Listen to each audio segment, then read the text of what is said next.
Hi, good afternoon, everyone, and thank you all for coming.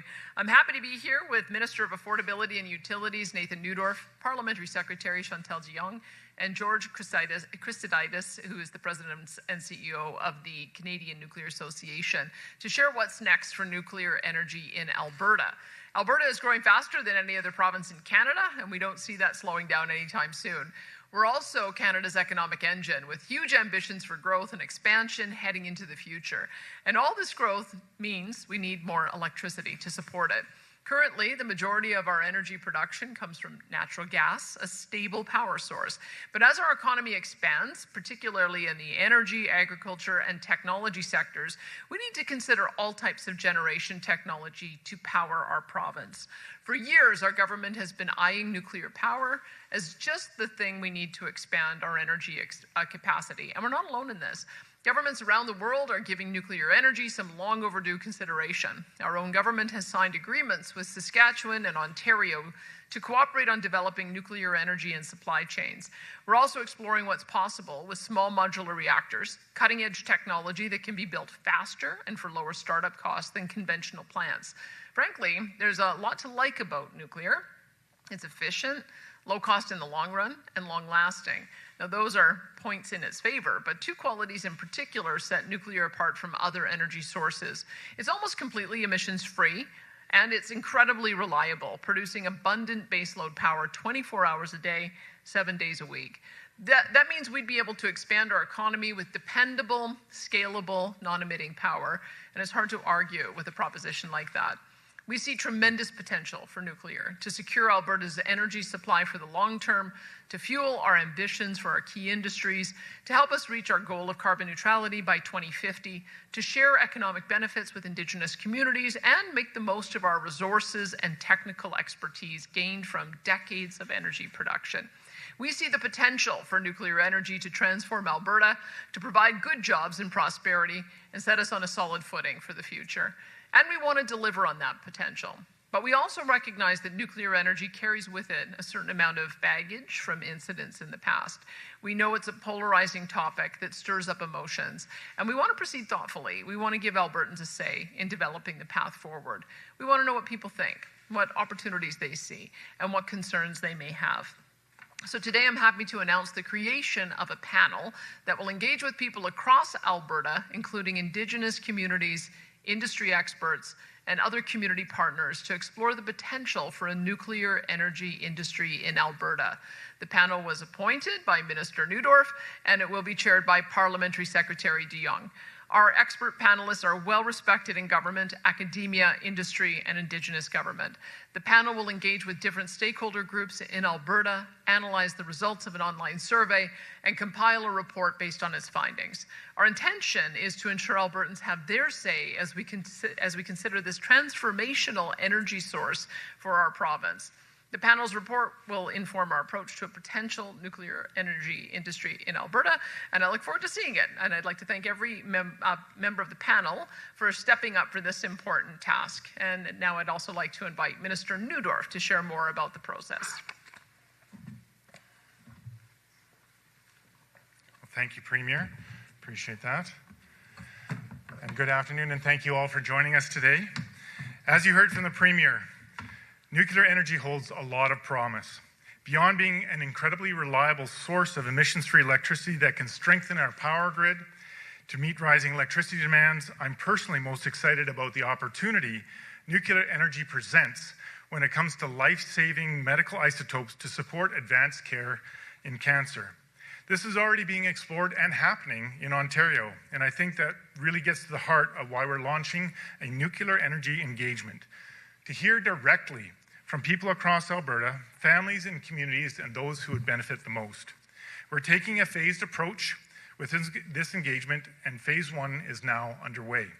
Our government has already reached out to Indigenous communities across the province to determine the best approach for meaningful engagement as we move through this process. Now we want to hear from people across the province and understand what your questions and concerns may be about nuclear energy development and where the opportunities lie for nuclear to support both our energy and economic growth and development. Today, we're launching the Nuclear Energy Engagement Survey, which will be open until September the 25th. The results of this survey will help inform future engagement activities that will take place over the course of the next year. These, of course, will be led by the Nuclear Energy Engagement and Advisory Panel, which we will use the information and feedback gathered to put together recommendations on how we can enable nuclear energy within our province and ultimately help us create a nuclear energy roadmap. I want to thank Parliamentary Secretary Jonge for chairing this panel and all 5 panel members for taking the crucial task of helping us shape this energy future. Each of the panel members are well-respected leaders within their fields, and we're so pleased that their expertise and experience will help guide this process. We also need to hear from energy industry professionals, technical experts, and other community partners. That's why we've published a request for information to better understand the challenges and opportunities of establishing a nuclear energy industry here in Alberta, including how we might advance nuclear energy in Alberta's unique competitive electricity market. The survey, the request for information, and additional educational materials can be found online at alberta.ca/nuclear-energy-engagement. In our next phase, we will be engaging with Indigenous communities and organizations through a variety of channels, including in-person sessions, and provide more opportunities for the public and industry to share their input. We'll have more details to share about these and other engagement activities in the coming months, and we believe in nuclear energy's potential.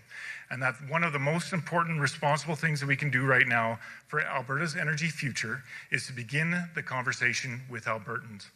I hope people across the province take this opportunity to have their say so that we can move forward together.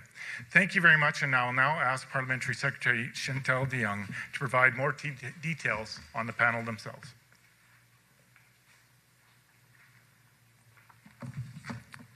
Good afternoon, everyone. Thank you so much, Minister Neudorf. I'm so honored to be named chair of the Nuclear Engagement Panel and to lead an impressive roster of experts in engaging with people across Alberta on the potential for nuclear energy development. The panel includes Darren Billis, Senior VP of Western Canada for Council Public Affairs, Tim Boston, Principal at Boston Egg Strategies, Inc., Stephen Buffalo, President and CEO of the Indian Resource Council of Canada, Dr. Rudiger Churning, Fellow on Nuclear Law and Policy at the University of Calgary, and Professor Harry Vredenberg, Professor of Strategy and Global Management at the University of Calgary. Each one of these members brings unique expertise and experience, and I look forward to working with each one of them in the months ahead as we embark on an important task of exploring how nuclear energy might power a better, brighter future for our province.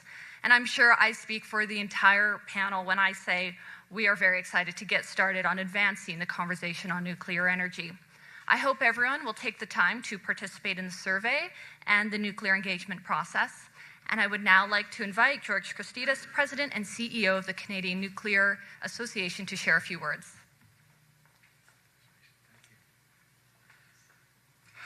Well, what a special day. And thank you very much for the opportunity. First of all, I'd like to thank Premier Smith, Minister Neudorf, and Parliamentary Secretary for this amazing announcement that is so amazing, not only for Albertans, but also for the Canadian nuclear industry and beyond. And quite frankly, having been born and raised in Saskatchewan, it's always great to be in Western Canada. There's a certain air about Western Canada, so it's always great to be here. It's a privilege to be here today as Alberta takes an important next step in terms of engaging this conversation and taking a look at nuclear technologies from a perspective of what it might mean for Albertans, from an energy security perspective, resource development perspective, but also innovation. And the minister referred to isotopes, and those are very important components of what the nuclear industry represents and provides. From our perspective, the Canadian Nuclear Industry Association, the nuclear industry is a great enabler of jobs, high-skilled trade jobs that are about 89,000 across Canada at the moment, and is a wonderful opportunity for Albertans to consider as they look at their future ahead. What excites me here is about the alignment of Alberta's strengths in terms of being an energy province and the opportunity that the nuclear industry represents here. So really this conversation, Albertans, led by Albertans, for Albertans, is going to be really informative for all of us. And we are here as a resource, of course, for information across our industry.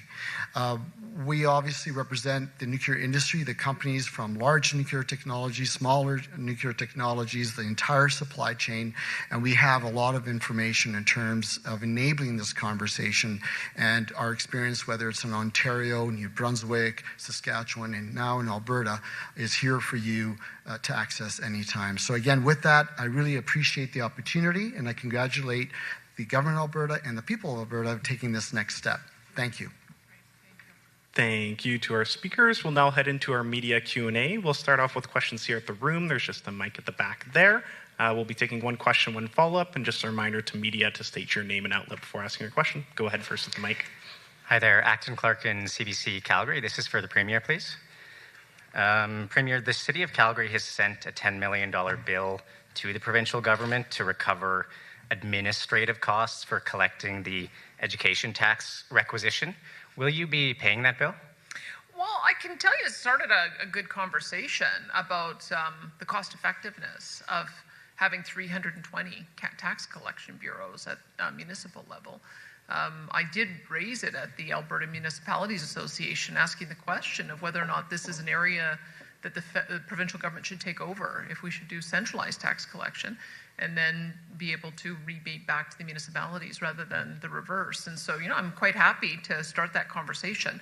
If they feel like the cost of tax collection has become too onerous, I'll see how it goes. This has been the way it's been done for the past 30 years, but we're going through the Alberta Next panel to have a similar conversation at the federal level of whether or not the reverse should be true. If we would get some better accountability and alignment if we collected all of our provincial taxes here rather than have the federal government collect on our behalf. So I'm happy to add that to the consultation list. No follow. Next up the mic. Hi, Laurence Tachot, Radio-Canada, for you, Premier Smith.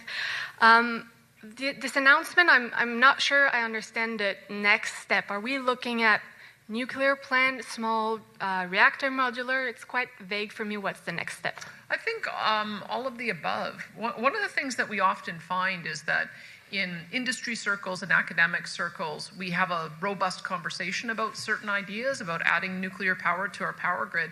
And then if a decision was made, the public would say, wait a minute, where did that come from? So we want to make sure that people understand we are actively talking about adding nuclear to our power grid, both small modular as well as large, and we want to get their feedback on it. There is already a very active group in the Peace River area, a consortium of municipalities that have been advocating for a nuclear plant to be sited in their area. I know that there's at least another couple of municipalities who've expressed an interest as well, including Lloydminster. And so now that we've started this, we'll find out where those areas are, where they would like to host an installation like this, the uses for it, as well as some of the concerns people have. So all of the above. Thank you. Follow-up would be for Minister Neudorf. Can't see. Hi. Can you provide a bit more of a timeline? So we'll hear back in the next couple months, you said, but then when are we looking at maybe starting construction, building nuclear? What's the timeline Albertans can expect? Great question. Thank you for that. Yeah, we're taking the next year to talk to Albertans. There's an obligation for Government of Alberta to consult with our First Nations as to how they would feel about this type of project proceeding. We still have an entire legislative and regulatory framework to establish to allow for this novel as a new type of generation to happen within the province of Alberta. And then because of our private market, it would take some time for private proponents to fully build out and then connect to our grid. So the whole of it could take several years. As the Premier mentioned, there's a number of individual advocates and stakeholders beginning that journey. But between environmental assessments and other approvals, both federal and yet to be established provincially, it could be over the next 5 to 10 years before we actually have operational. And again, that's assuming Albertans are in favor of proceeding with this, which is what we're starting with here today. Thank you. Thanks. Hi there, Aaron with Livewire Calgary. Question for the Premier, please. Premier, are we likely to see a nuclear plant in Calgary or Edmonton? That would very much be, I think, a decision of NMAX and certainly NMAX in Calgary, because NMAX is vertically integrated, so they do generation as well as transmission, distribution, and retail. EPCOR has a bit of a different arrangement. They have partnered with Capital Power for their power needs.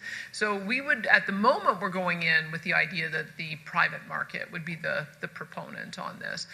We have a good relationship with OPG in Ontario. They, of course, have the CANDU reactors, have deployed those, and have some expertise in assisting us in thinking through how we might be able to establish it here. We've got a good relationship with Premier Scott Moe. They have had this conversation in the past. New Brunswick is another place that also already has nuclear.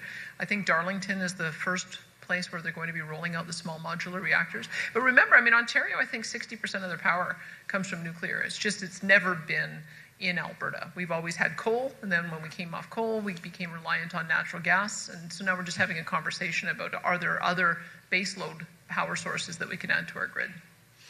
And Premier, is there conversations ongoing about maybe using nuclear power to do things like turn natural gas into blue hydrogen for export?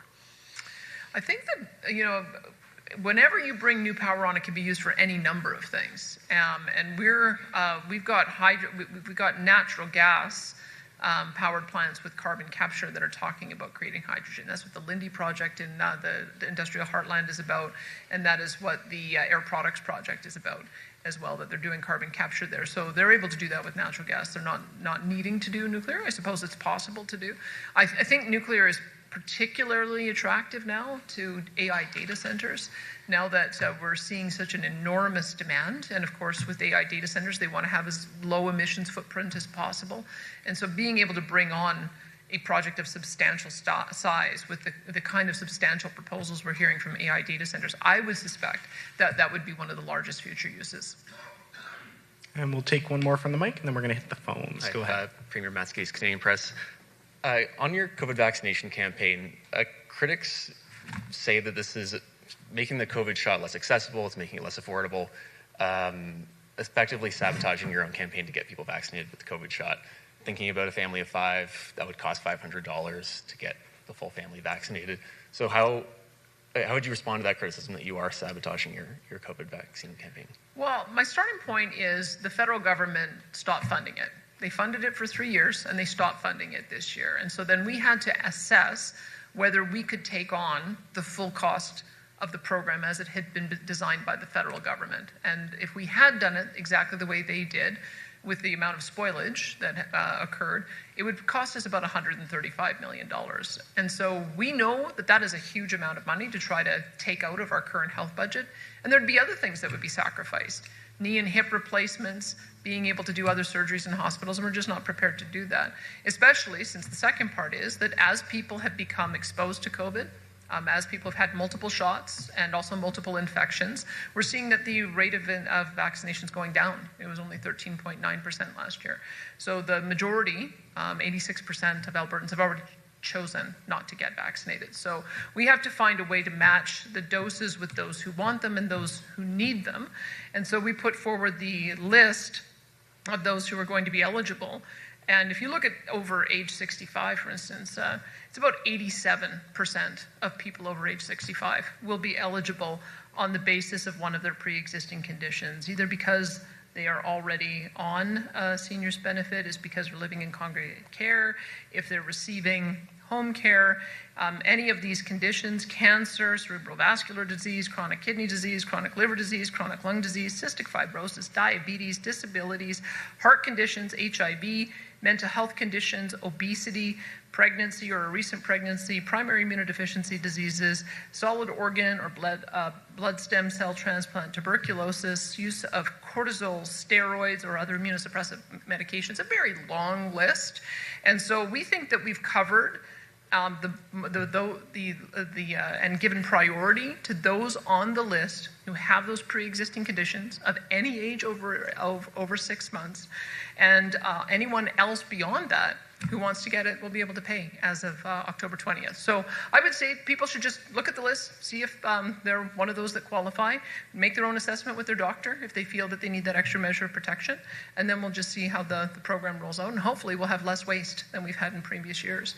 The problem with the packaging of this particular type of vaccine comes in packages of 10 that has to be used within 24 hours of opening.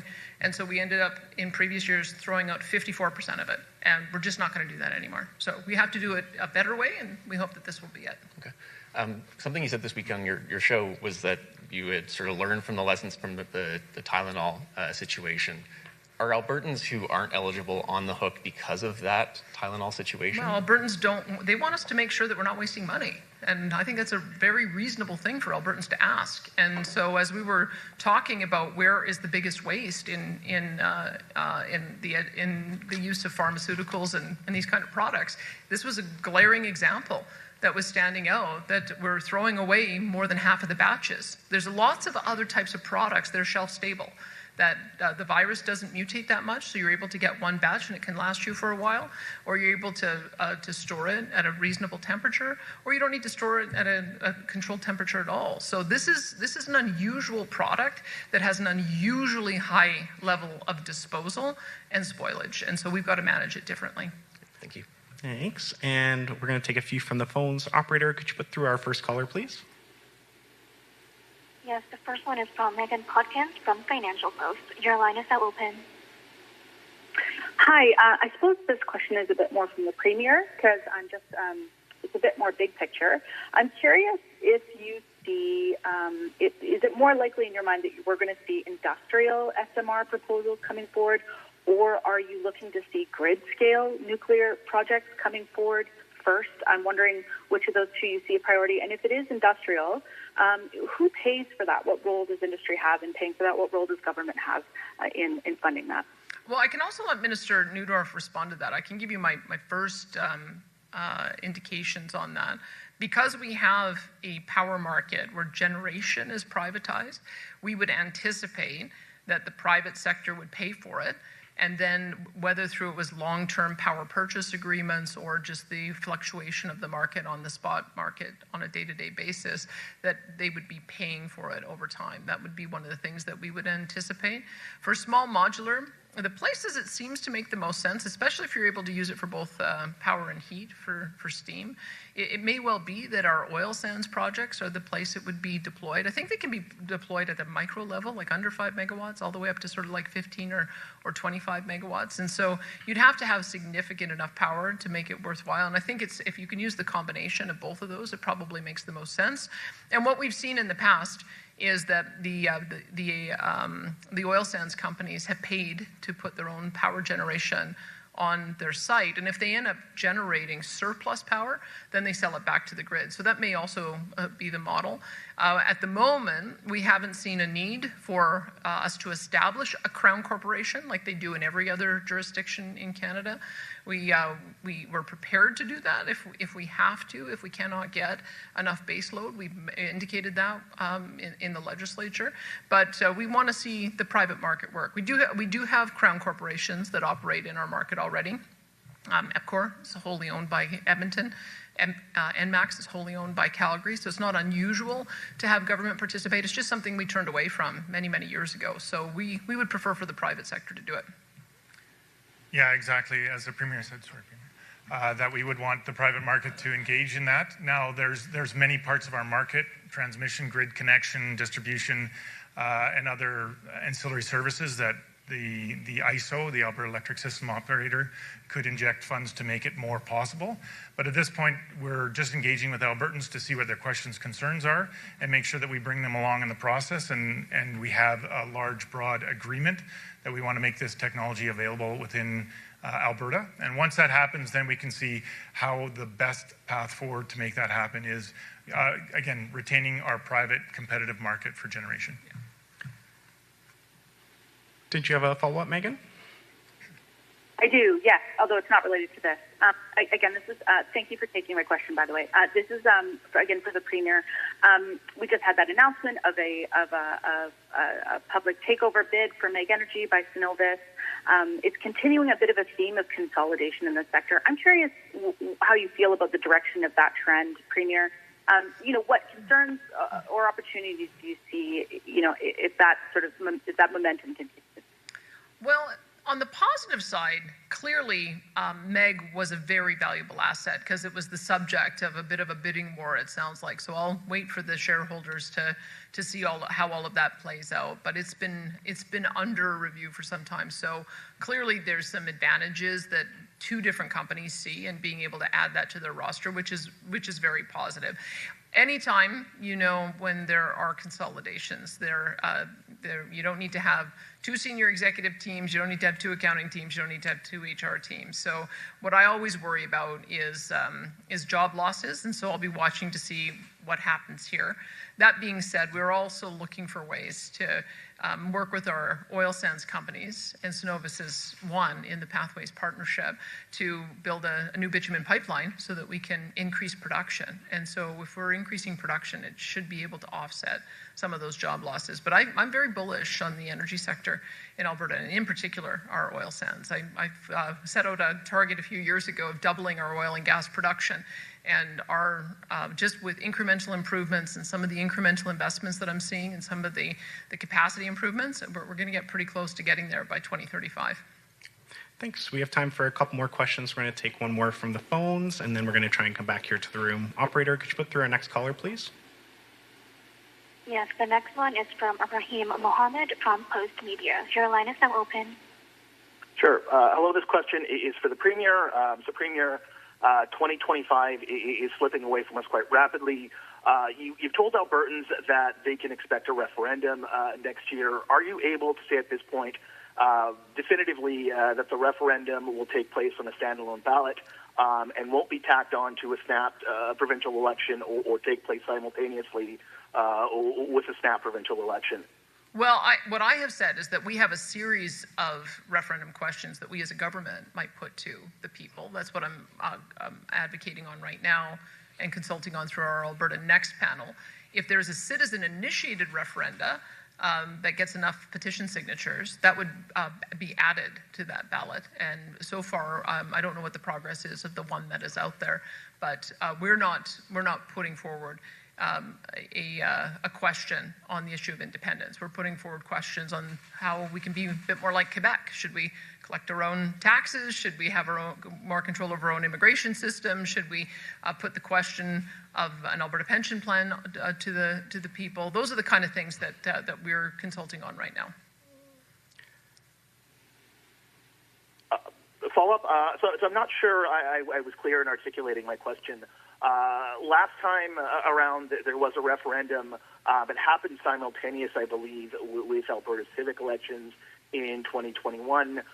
Is there a scenario where next year we could see a referendum happening at the same time as a snap provincial election? We would have a standalone referendum question, and whether it has one question on it or whether it has 10 questions on it, that's still to be seen. But we're targeting the spring for that question, for that ballot. And I have a mandate until October of 2027. So that's my intention, is to hold a general election in 2027. Thanks, Rahim. And we just have time for one more question. We're going to come back to the mic in the room. Go ahead. It's Stephanie Thomas from CTV Calgary. Question for Premier Smith. You've suggested the province would be looking at school board spending. Can you clarify that? And are you suggesting that education funds are being mismanaged by school boards? Well, I'm just hearing what we're hearing from teachers. And one of the points that I made on the show this weekend is we know that we're spending about $12,000 to $14,000 per student on a classroom. If you have a classroom of 30 kids, you just do the math on that. That should be more than enough to have a teacher and an education assistant in every single classroom. And we don't. So I think it's worth us asking where the dollars are going. What we hear from teachers is great frustration that they have complexity in the classroom, and they may even have some aggressive kids in the classroom, and they don't have an extra hand on deck to be able to assist with those. So we're doing a consultation right now with teachers about what they would expect and hope to see from us. And it may be that we have to be a little bit more prescriptive about the circumstances when those complex classrooms need to have education supports. We've left it to this point to the school boards, but we're on the brink of a strike. And a lot of the issues at the heart of that is the management of the classroom, which we've delegated to school boards. So if we have to be a bit more hands-on, then we'll take a closer look at it. But I have already talked with my minister, Dimitrios Nicolaides, about asking some questions to get a little bit more granular detail about where the dollars are going, yes. And my follow-up, it's about Calgary Pride. It and similar societies are seeing a drop in corporate funding, and the assumption is that policies to roll back support for diversity, equity, and inclusion is to blame. So what do you think is at play, and what role do you think your government has had? Well, I just saw Pride get cancelled in Ottawa because they didn't want to conflict with another event happening in support of